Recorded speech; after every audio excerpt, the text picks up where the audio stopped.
Baik, kita mulai. Assalamualaikum warahmatullahi wabarakatuh. Untuk pertemuan kali ini kita akan bahas tentang aljabar boolean ya, aljabar boolean yang dimana materi ini penting untuk teman-teman kuasai ya. Jadi harapannya nanti kita bisa membuat suatu realisasi rangkaian elektronika digital dari suatu persamaan logika matematika.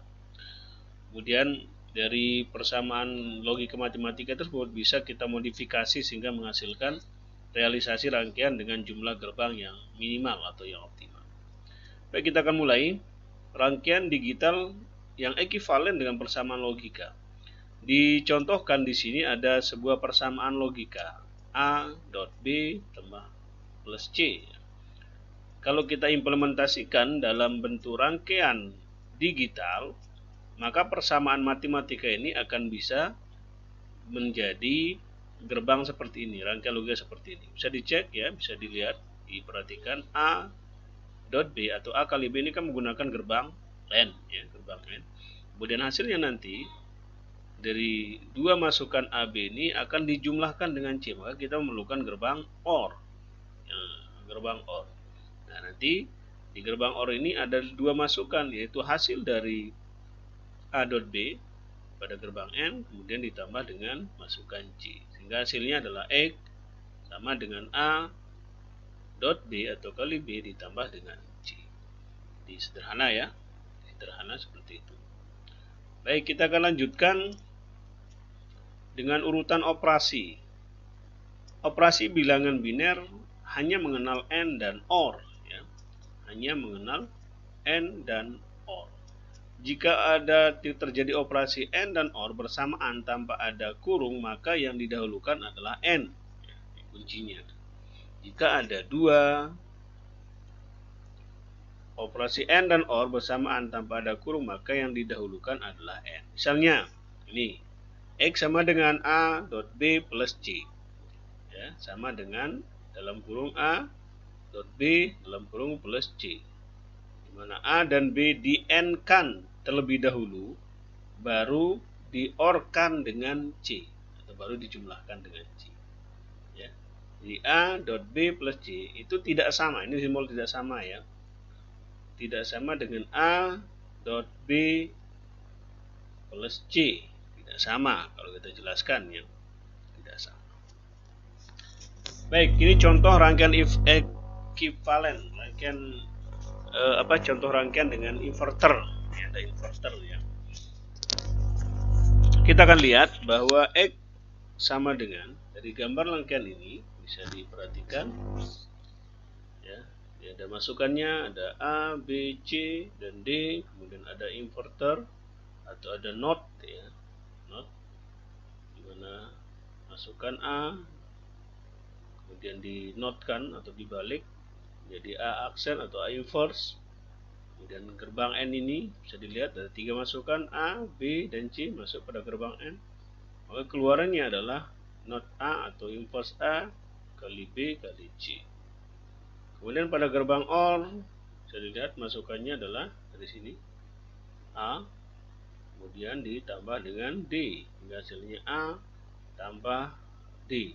Ya. A tambah D. Selanjutnya hasil dari OR itu dibalik atau diinverskan ya. Diinverskan kemudian dikalikan dengan gerbang OR. Bisa dilihat ya.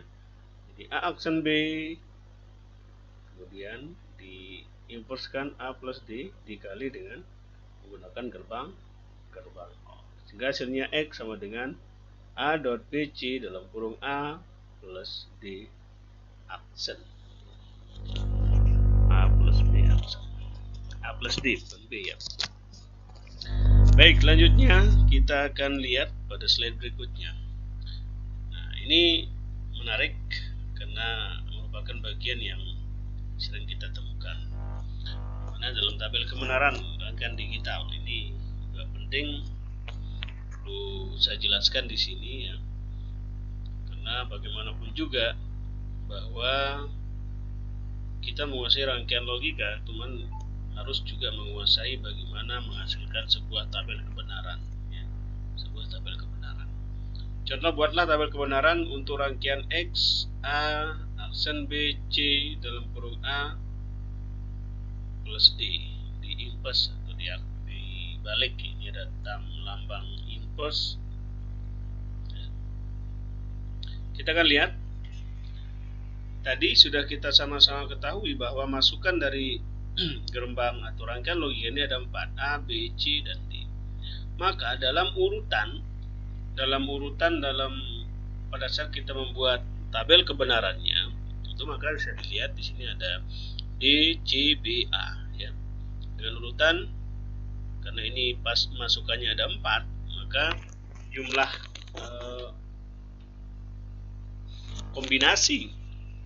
kombinasi angka 0 dan 1 itu adalah 4 pangkat 2. Berarti 4 pangkat 2 berapa? 16 ya, ada 16. Jadi bisa dicek bersama-sama ya. 0, 1, 2, 3, 4, 5, 6, 7, 8, 9, 10, 11, 12, 13, 14, 15, 16 ya, 4 pangkat 2. 4 pangkat 2 ya. Kenapa dia 4? Karena masukannya ada 4 ya, pangkat 2. Kemudian setelah D maka C berurutan ya. Kombinasinya berubah. Tadi 8 1, 8 0-nya atau 8 1-nya, kemudian berikutnya adalah 4 0-nya 4, kemudian 1-nya 4, begitu seterusnya. Kemudian untuk B kombinasinya 0 0 1 1 dan seterusnya, dan A adalah 0 1 0 1 dan seterusnya. Nah, yang perlu teman-teman lihat dalam membuat tabel kebenaran, di sini kita lihat di sini ada A yang diinverskan atau A yang dibalik ya. A yang dibalik. Kemudian di sini ada A tambah D juga sama dibalik ya. Juga sama dibalik. Dan ini kita akan buat bersama-sama. Sekarang A yang dibalik, lihat A ya, lihat A. A di sini 0 kemudian dibalik jadi 1. Kemudian jika A-nya 1 kemudian diinverse jadi 0. Begitu seterusnya sampai di bawah ya.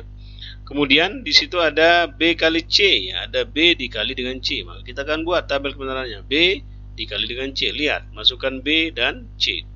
Atau C kali B sama ya. C kali B atau B kali C sama. 0 kali 0 0 ya. C, ingat yang dilihat adalah C dengan B. 0 kali 1 0 kali 0 sama, masih 0. 0 kali 1 sama, begitu seterusnya ya. 1 kali 1 1 sampai terakhir ya.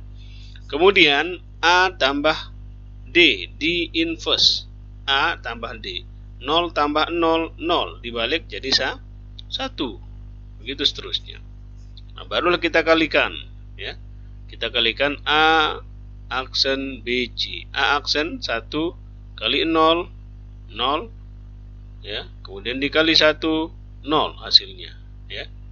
Yang mana bernilai 1 bisa dicek pada saat A aksennya bernilai 1, B kali C nya bernilai 1, dan A tambah D aksen atau inverse juga bernilai 1, sehingga hasilnya adalah 1. Jadi bisa dipahami ya untuk membuat tabel kebenaran dari sebuah rangkaian logika, Baik, saya lanjut dengan sifat aljabar boolean. Ini yang perlu kita sama-sama pahami dan tolong dikuasai betul. Pada prinsipnya ada 3 sifat dari aljabar boolean. Aljabar boolean ya ada 3 sifat. Yang pertama adalah komutatif, yaitu kemudian yang kedua sifat asosiatif, dan yang ketiga sifat distributif. Kita akan perdalam satu persatu dari sifat aljabar boolean. Mari kita mulai. Ini contohnya sifat komutatif, bahwa komutatif maksudnya adalah ruas kiri atau bagian kiri dan bagian kanan pun bisa kita bolak-balik variabelnya. Jadi misal ini A tambah B itu sama artinya dengan B ditambah A ya. Kalau dalam bentuk gerbang logika A tambah B ya, sama artinya dengan yang B ditambah dengan A sama. Atau pada perkalian A kali B itu sama dengan B dikali A menggunakan gerbang N. Kalau ini kan gerbang OR ya. Jadi yang di atas ini gerbang N, yang di bawah yang di atas adalah gerbang OR, kemudian yang di bawah adalah gerbang N. Selanjutnya kita akan lihat sifat yang kedua, ya, sifat asosiatif. Asosiatif itu adalah memberikan atau menyederhanakan bentuknya. Sifat asosiatif maksudnya adalah misalnya ini adalah A tambah dalam kurung B ditambah dengan C, ya. Sama artinya dengan dalam kurung A ditambah C kemudian ditambah dalam kurung A ditambah B ditambah dengan C, ya.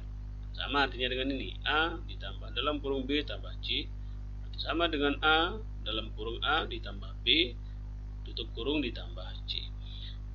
Jika kita buat persamaan rangkaian logika dari sifat asosiatif ini, ya, dari sifat asosiatif ini bisa dicek, ya, masukannya A, B, C, kemudian kita buat gerbang OR, ya.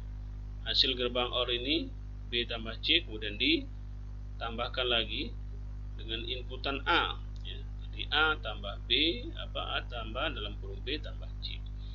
Untuk persamaannya yang di sebelah kanan bisa dilihat A, B, C sama, ya. Ini kemudian kita OR-kan atau kita jumlahkan menghasilkan AB, kemudian tambahan C kita jumlahkan dengan pertama hasil dari penjumlahan yang tadi, masukkan A dan B, ya. Sehingga dihasilkan A tambah B dalam kurung, ya, ditambah dengan C. Demikian pula pada gerbang N atau perkalian sama persis, itu menggunakan sifat asosiatif. Baik, berikutnya sifat distributif, ya. Distribusi itu memasukkan maksudnya, ya. Didistribusikan, dimasukkan. Contoh di situ ada perkalian A, ya, persamaan matematika A dikali dalam kurung B plus C. Itu kalau kita distribusikan, distributif istilahnya, ya, bisa persamaannya akan berubah menjadi A dot B atau A kali B ditambah A dikali C, ya. Atau secara yang lain, bentuk yang lain tanpa menggunakan titik ini, A dalam kurung B tambah C maka menghasilkan A B ditambah A C. Nah, setelah kita melihat bentuk persamaan ini antara luas kiri dan luas kanan, itu bisa kita lihat bentuk persamaan rangkaian logika. Ini adalah rangkaian logika dari persamaan matematika ini. Yang sebelah kiri bisa dicek, ini masukannya BC dan A atau ABC sama. Sini BC-nya yang dijumlahkan, ya, dalam kurung. BC-nya dijumlahkan. Kemudian, ya. Kemudian setelah itu baru dikalikan menggunakan gerbang N, ya. Hasilnya A dikali dalam kurung B tambah C. Atau sebaliknya di sebelah kanan, setelah kita distribusikan maka A, B, C kemudian AC, ya, ada dua, AB dan AC. AB menggunakan gerbang NOT, gerbang N, kemudian AC juga sama. Hasil dari keluaran dari gerbang ini AB jadi AB, kemudian AC jadi AC. Ini dijumlahkan menggunakan gerbang OR, sehingga dihasilkan X sama dengan A kali B ditambah A kali C, ya. Ini cukup sederhana, ya, cukup sederhana. Nah, baik, sebelum kita berlanjut ke pembahasan itu, ya, jadi saya kira mudah-mudahan ini pada bagian berikutnya nanti kita akan bahas tentang aturan aljabar boolean. Jadi untuk sesi pertama saya cukupkan sampai di sini.